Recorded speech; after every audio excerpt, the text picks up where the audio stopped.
Welcome to Chillin' 101. We hope this video helps. In this video, I will explain how to connect your Draconic keyboard via Bluetooth. First, let's prepare your keyboard for a smooth connection. Make sure your keyboard has sufficient power, ideally fully charged, to prevent interruptions. Then, locate the power switch on the left side of the keyboard and slide it to the on position. Finally, use the side switch to select one of the available Bluetooth channels, like B1, B2, or B3. Now, let's put your Draconic keyboard into pairing mode. This is a crucial step for your device to discover it.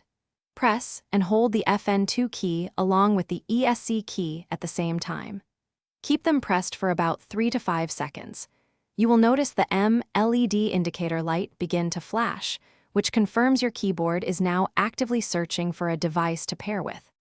With your keyboard in pairing mode, it's time to connect it to your chosen device. Go to your computer or smartphone's Bluetooth settings and ensure Bluetooth is enabled. Initiate a scan for new devices. You should see BT3, 0 keyboard, or BT5, 0 KB appear in the list.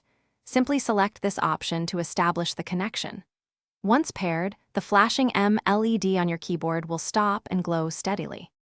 If you encounter any issues, don't worry, here are some helpful tips. First, try restarting both your Draconic keyboard and the device you are trying to connect to.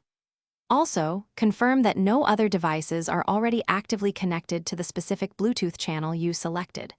Remember, your keyboard can conveniently store up to 3 different Bluetooth profiles, allowing for quick switching between multiple devices.